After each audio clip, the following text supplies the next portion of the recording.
भैया के साथ है कि रुसहना करे जा हमर फाटे कि छोटे छोटे बात तू लगता डांटे कि धनी हो सब धन तोहरे नु बाटे आ धनी हो सब धन तोहरे नु बाटे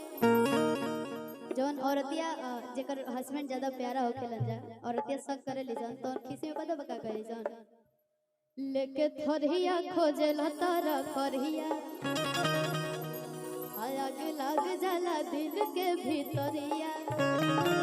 आ कब कइला से हो गइनी करिया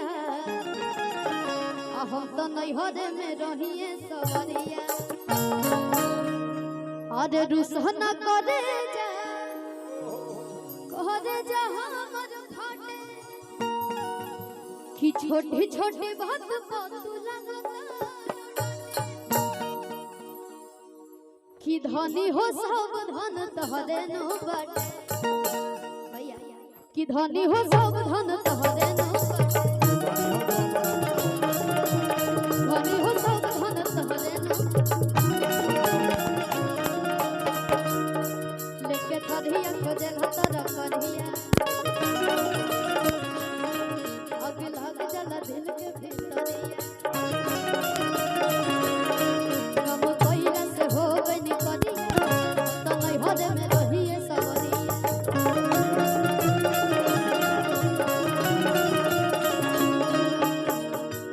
आज रुसहना करे जा हमर फाटे अरे की छोटी छोटी बात तू लगता डांटे धनी हो सब धन तोहरे नु धनी हो सब धन तोहरे नु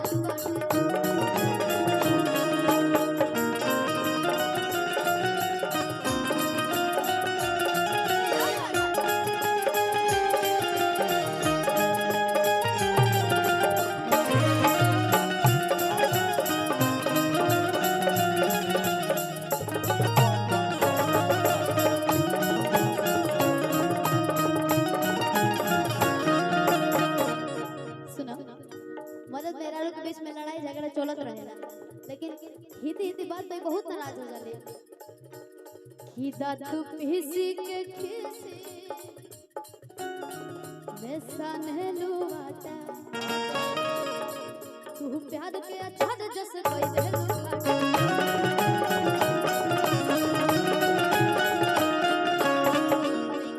कि अब तोहरा से हम बहुत आइब हो राजा बेलने तोहरा से हम बहुत आइब हो राजा बेलने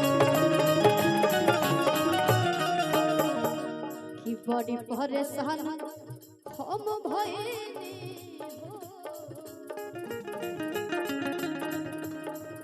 कि बड़ी परेशान हम भइनी हो दुख झेलने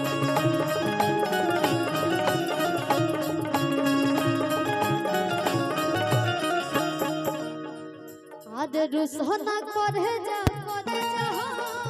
फाटे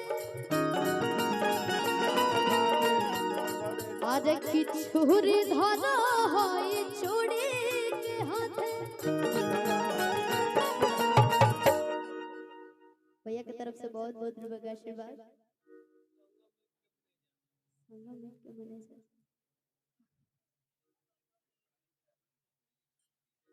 हाँ जे भी खाना नहीं खे खैले भैया जाके खाना खा ले जो बहुत टेस्टी खाना बनल बा अभी ने बिना खाला ही बैठल बा लोग भैया कहा जाने सब कोई खा के संगम मीट के मैनेजर भैया की तरफ से बहुत बहुत रुपए का आशीर्वाद केहू खाई ना बोले कि धनी हो सब धन तोहरे न बाटे